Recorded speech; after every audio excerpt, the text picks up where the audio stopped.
welcome back to my channel. It's Xyanide.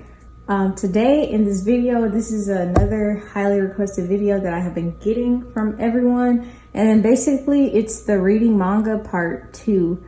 And if you haven't seen the first how to read manga video, I will link it up here somewhere. But today in this video, I'm just going to walk you through how to read some of the more difficult, I don't know if they're called panels, that's what I call them, but some of the more difficult like manga panels that you will come across. So I'm starting out with Kakegurui of volume 1.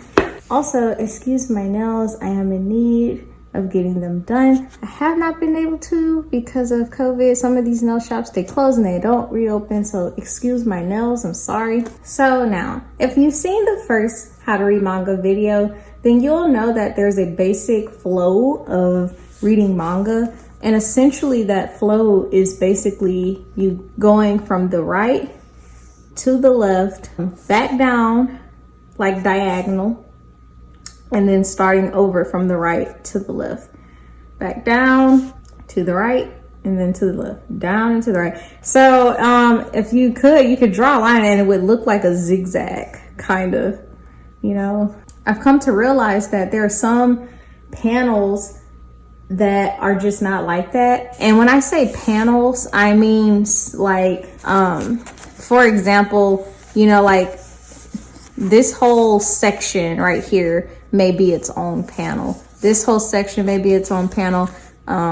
This one chunk is its own panel. And I'm just, that's just how I look at it. I'm not saying that that is like the official term or the official way to categorize these, you know, but you know, in my mind, this is its own separate panel, this is its own separate panel, this is its own separate panel, you know what I mean? Some of these panels do get like very confusing. I noticed that they're very, very busy, and upon first glance it looks super intimidating, especially if you're a first-time manga reader. Starting here on this side, this panel is structured in a different way. You know, typically you would read from right to left and then go down, right to left and then come back down, right to left. But in this panel, it's actually a little bit different. Instead of going from like right to left, the way this panel is designed, it's meant for you to actually read this box, then this box, and then this box. It does break from the traditional right to left, come down, right to left, come down. And you'll find that some manga they're like this, where instead of going from right to left, you will end up having to go from the right down and then moving over, starting back at the top and then coming down, move over, jump back to the top and come down. So in this particular panel, you would read this and it makes sense, and let's read it so I can show you guys that it makes sense. She says, "I can't follow you in something this stupid. Oh, is that so? That's too bad. I just know we would have had some fun. Oh, don't tell me you've lost your nerve." You know, it just makes sense when you're reading it to come here. I know some people when they're first getting into reading manga, they want to go here and then they'll jump here. And then quickly you'll find out that going from here to here doesn't make sense. But instead you need to come down. And I don't think that I actually showed that in the first video. Here's another panel that's very, very busy. As you can see, this page right here, it's very, very busy.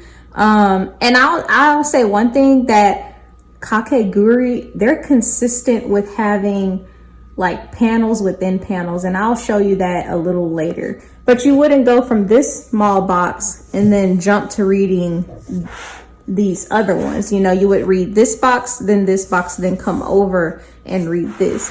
And then as you see, this small panel under here goes back to the normal flow of right to left. Here's another page that I found to just be very, very busy and active upon like first glance. You'll notice that this page in particular has, I found this page when I first read this manga, I found this page very, very busy, and I had to actually stop for a minute, look at the page before I continued reading it. It was just, I don't know why, it was just so busy to me. But here you see it again, where you'll see a lot of these panels sort of collaged together versus your traditional, you know, horizontal style of manga reading. And what I mean by that is, for example, this is The Curse of the Eel Volume 1. And what I mean by like more traditional style, and I forgive me if I'm using like wrong terms. I know all manga, they're different. Each page is different. But like, you know, typically you'll see something where it's set up, you know, you read straight across and then you come down. You read across and then you come down and then you read across, you know, you read across. Oh, and this is also not the wrong. This manga is meant to be read from left to right, if you notice the orientation. But I'm just, for example, you know, like these panels are very like, you know, clear, not so much stacked on top. You have this, but you can see that like this little box is referencing this right here, you know. And even on the more busier of pages, you know, as you see, it gets very busy.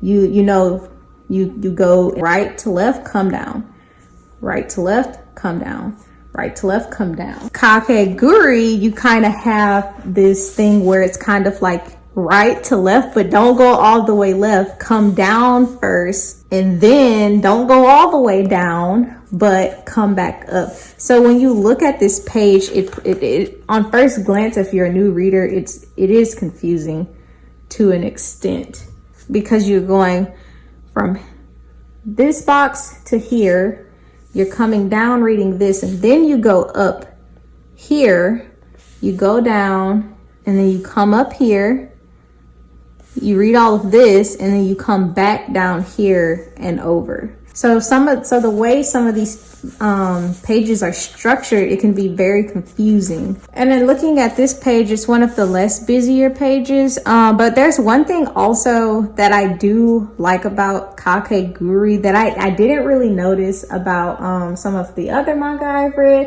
And I'm pretty sure this is a common thing, but there are lots of like pop-up windows within a panel itself. So like this one and this one, right? You have this scene going on in the background, but you also have these other scenes, which to me seem like it sort of depicts, you know, like from when you're watching a TV show, you know, there are two people having a conversation, and then like, you know, the camera can switch angles from, you know, the perspective of the people, kind of. And that's kind of how I'm like looking at these types of boxes, because as you can see back here, they're from this point of view, and then, or it starts out at this point of view just focusing on Jubami, and then you have here where it's the both of them, and then you come here and it's another perspective a little further away, and they're talking to more people, and you can see they're actually standing side by side here versus she's in front of him now. Yeah, that's another small like thing that I appreciated. And here's another one from Kakegurui, where it starts out, you know, this first panel up top, you know, up top, it's, you know, this small panel, you know, you go from right to left and then you come down. And then hiding this, you have this one big thing where, you know, you have two text bubbles, and then you go over here and then you just come all the way down. So there's no going back to there's no going back over here. So there's some, my point is to show you that sometimes the flow doesn't always follow that traditional zigzag flow, you know, where you go like this. But sometimes, and like in this case, and in a lot of manga, it follows a starting out at the right, come down, go up, you know, or start at the right, go left, then go down, like this one does. This is also, the previous page is also kind of like a good example. You know, you will see this commonly in manga, but I just didn't I don't think I really pointed it out. But, you know, you start from the right, you do go up, but you come down. There's no going back over to the right. You come down instead of coming back over to the right, you know. And remember, like each little section, you know, you would read both of these. You know, you wouldn't read this one and then come over here, come down, and then read, or come here, come back down to read this one, and then go back up to here. You know, you read all of this text, jump up here, read all of this text, then come down and read all of this text, and then this one. And then you move over here and go left. Read this, you jump up here, then come down. And just to compare like those pages with, this is Devil's Line, volume 1. But just to compare, when I say like, as you can see, like in Kakegurui, it's very busy. It's a very busy manga, lots going on.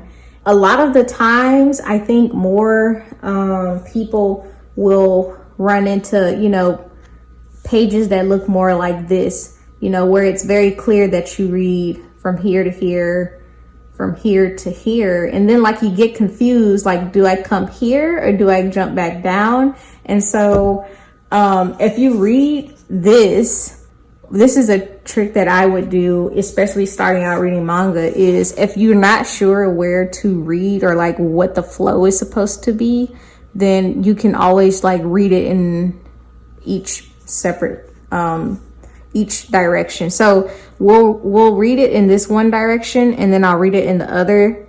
So we'll do the direction where you go from here, and then we read this and then go back up, and then we'll read it here, here, and then come down, and then like see which one makes sense. So starting here, I'm sure he really did like you, but really devils and people shouldn't be with each other. He gets cut off. Your mouth is bleeding. Now you notice. You cut my lip when you sent me flying. You've been pretty violent, and you know, he yanks her. So that's the first way you could read it. We went from here, we did 1, 2, 3, 4. And that's typically like, for me, like a general rule, you know, like whatever is like closest to the next page, I would read it last. That's just me. But as a new manga reader, it would be very confusing to tell, like, do I go here, here, then here, or, you know. So let's read it the other way. I'm sure he really did like you, but really devils and people shouldn't be with each other. You've been pretty violent. Your mouth is bleeding. Now you notice. You cut my lip when you sent me flying. So as you can see, like that, the flow of that conversation doesn't really make sense in that when you read it that way. And so by doing that trick, that is kind of how I learned like to get like a flow of how these mangas should be read. If I looked at a page and it was confusing, just to read them in both ways, or all the ways that I think it could possibly be read in, and see which one sounds or makes the most sense. Comparing these mangas to Kakegurui really makes me realize how busy Kakegurui is. Most of the pages in Kakegurui are busy like this, you know, versus like most of the manga I read, they're very, you know, the pages are not as packed at this. But I also think that's a mixture of like the graphics you see, you know, the dark contrast you have, like there's lots of darkness throughout, things that stand out, and here you have lots of white space. So I think that's probably what's doing it. Here's another one, not as bad, but you know, you would read here, you know, start right to left, then you come back over to the right. This one takes up this whole right side, and so you would just start back over here, and then you would come down and then over. Yeah, just recognizing that, you know, the flow is different, you know. But that is all that I have for you guys. I hope this video helped. The 3 mangas used in this video were again Curse of the Eel, Kakegurui Volume 1, and Devil's Line Volume 1. Yeah, so let me know if this video helped you out. But thank you all so much for watching. Don't forget to like, comment, and subscribe, and I'll see y'all in the next video.